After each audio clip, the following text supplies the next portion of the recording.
Bone is really marvelous stuff. We start off having lots of cartilage. You can sometimes see young kids put their legs behind their head and do all sorts of amazing things. And that's because of the cartilage. And we're looking at cartilage right here in the blue. But as we age, the bone is going to overtake the cartilage. And here we see it in the brown. The brown area is the medullary cavity. It's infiltrating the cartilage. So our skeleton becomes less rubbery as we get older. And you'll see as we move into our early teens, the bone osteoblasts, bone forming cells, are overtaking the cartilage, and pretty soon we just have the ends are still cartilaginous. It's sometimes called the growth plate, and that's why we don't want injuries in the growth plate, because that's still a very important area where bone develops. Finally, in adulthood, we have this articular cartilage, and that's really all that's left. Of the cartilage, the rest of it's bone, and there's still an epiphyseal plate. You might see a real faint tan area, and that's kind of right there. That's where we once had bone growth occurring, but it stopped. Diaphyses is the bone shaft. Some terms here. Epiphyses are the ends, and there's the epiphyseal line right there. That's where growth originated from at one time. Metaphyses are the epiphyseal plates in people that are still young, 14 to 24. Articular cartilage, I mentioned that. That's the ends of the bones where our joints rub against another joint or into a socket. Periosteum, look at that suffix here. Prefix. Perio means around, and that's just it's a sheath around living bone, and it provides a place for muscles to attach. Medullary cavity, I mentioned, is that core, the inner area here, that is cartilaginous when we're young. Now, ossification is the process by which bone forms. So that's what that video was showing, was the ossification, the infiltration of bone into the epiphyseals. So we start off with the periosteum that is around an embryonic bone, and it's going to become active, and gradually that cartilage is replaced through ossification. Now the cells are called osteoblasts, and I'm going to use that word osteo several times. We have osteoblasts that are going to deposit bone in the early days of our life, and bone formation is stimulated by lots of things: bone pressure, tension, hormones. We see this in people that maybe carry heavy loads on one shoulder. The bones on that shoulder are thicker than on the other shoulder. So bone is constantly being remodeled. And here's the process. Osteoprogenitors, big word there, but you can see the osteo. So we know it's about bones. We have stem cells in the inner part of the periosteum. So if you remember, I know this is coming fast, but the periosteum, here's a cross section of bone to the far right. Periosteum is just that sheath around it. And so the enosteum is the inner part, endo meaning internal, and where there's blood vessels and nerves and so forth. Now, osteoblasts are really the workhorses, so that's the one I'm more interested in. They're going to secrete collagen and elastin fibers, and these help to give bone flexibility so that when we bump our shin, the bone doesn't shatter. All right? It takes a lot to break a bone, partly because of this matrix of collagen, elastin, and calcium salts, all weaving together to make this amazing thing. Under the microscope, this is kind of what we see, these osteons, which are the units of bones, kind of like the rings on a tree. There's a central canal. Osteocyte, which we're not talking about yet. We're still talking about osteoblasts, because osteoblasts, what they do is they isolate themselves by basically painting themselves in a corner with calcium. And they've cut off most of their nutrients, and they're living in this little lacuna, which is a cave. And as they isolate themselves, then they become less active, and we call these osteocytes.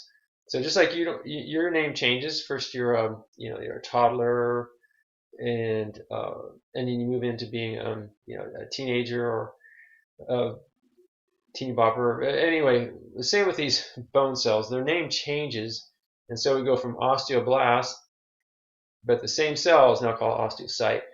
Now you remember these are the guys that painted themselves in the corner with calcium, so they need to survive. And there's these tiny canaliculi. I think the drawing down below shows it best. Tiny canals that are going to carry nutrients from the central canal to those osteocytes, and they're just barely alive. So bone is alive, but in an adult, it's barely alive. These osteocytes aren't doing much. They're just kind of maintaining their existence. Osteoclasts, now these guys are not so good. An osteocyte may be triggered to become an osteoclast, and that sometimes happens when our blood calcium levels drop. People that aren't consuming enough dietary calcium, then their body's going to borrow the calcium from the bones. Not just calcium, but phosphorus and magnesium as well. And this is important, but if the process continues, we have something called osteoporosis. And you can see the results of that to the far left. The bone is, it's gradually losing its mass. Let's look at bone remodeling in greater detail. We'll start with the parathyroid hormone, which is PTH. It's going to trigger the osteoclasts to break down bone. And when this happens, then we get a release of some of those minerals I mentioned. High concentrations of calcium in the blood will trigger the release of calcitonin, and then the osteoblasts are going to deposit bone back, and this protects our bone. So see this lower part? This is what we want to be happening. We want calcium in our bloodstream. Not great surges. Okay, we don't take huge calcium pills because sometimes some of that calcium ends up in our blood vessels and contributes to heart disease. But hopefully throughout the day we get small doses of calcium and the release of calcitonin, and that short circuits the PTH, so then we don't lose bone mass. I like this diagram I made here. So low concentrations of blood, calcium, and then PTH, calcium's pulled from the bone. This is a negative feedback loop, which means it just keeps going unless we have something that stops it. Calcitonin is released because we have just had a cheese stick, and now the osteoblasts are going to deposit back on the bone. Osteoporosis, I mentioned. It could be low blood calcium, but as we get older, sometimes changes in testosterone and estrogen will stimulate the osteoblasts. And this is unfortunate because what happens over time is the spinal cord changes, the curvature changes, and the rib cage starts to collapse in on some of the organs, and we lose height. But that's the minor thing that's happening here. Osteoporosis basically is when the bone tissue is broken down faster than it's deposited. So we have more PTH than calcitonin, right? Remember, PTH takes away bone, calcitonin puts it down. Physical activity, certainly. Deficiency of calcium. Vitamin D, sex hormones, those all are going to affect the rate. Smoking as well.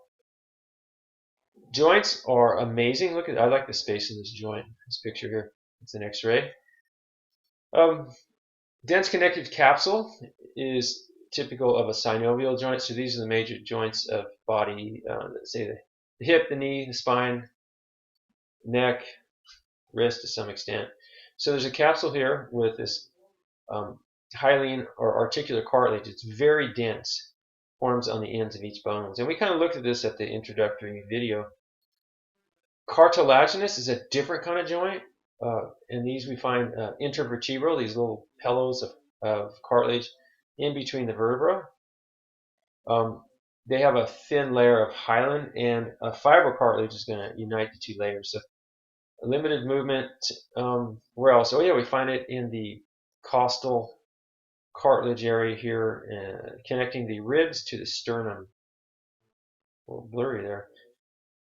Fibrous. Okay, so this is the third type, right? We had synovial, which are the big ones. we had cartilaginous and now fibrous, which doesn't even seem like a joint. There's no space or capsule form. It's usually fibrous connective tissue. And at one time, maybe there was movement, such as the plates of a fetal skull. We have these fontanelles that are kind of connecting them, and that allows some shifting of these plates during childbirth. Also, the sulcus or socket of the teeth is a joint because there is a periodontal ligament, but these are pretty stable joints. In fact, when we get old enough, when you're in your 80s, you don't even see these sutures anymore. These fibrous joints pretty much disappeared. Stress fractures often are microscopic fissures. They may not even show up on x-rays, but they will on a bone scan, and can be serious. I mentioned earlier about the epiphyseal plate. So if we have a fracture that crosses the epiphyseal plate and someone who's still growing, then often the structure is immobilized, at least for a little while. In an adult, not quite so serious. Types of bone fractures. We have open or compound, which we see right here.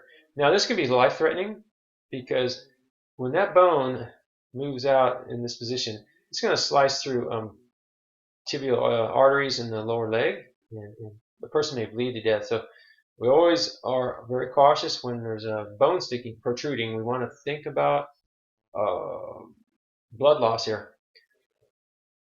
Comminuted is, we have an example to the far right, it's broken into pieces, and this is a hard thing to heal, you can imagine. Green stick, a break in one bone causes the other one, and here we have the radius attaching to the thumb side of the wrist, breaking, and then causing a breakage of the ulna as well. Impacted, this is when you have a forceful kind of collision. Maybe the person falls while running fast and they try to stop their fall with their arm, and it drives the end of one fractured bone into the other. Pot, these are fractures on the end of the fibula and tibia joint. Here we have pot. Where's the pot fracture? Here. Yeah, there you can see the fibula, the smaller bone, and tibia, larger one on the lower leg. Collis, fracture of the distal. Distal means farthest away, so from the body. And there is a collis. We have the radius, and it's displaced posteriorly. Posteriorly means back. Osteoarthritis, real briefly here. Hyaline cartilage in the synovial joint. So it's typically synovial joints. I mean, not always. A good example is the acetabulum. That's the hip socket, the head of the femur here. There is hip replacement options, but keep in mind that cartilage has no blood supply, and so it has to be squashed to feed, and that's why we have to keep moving until we die.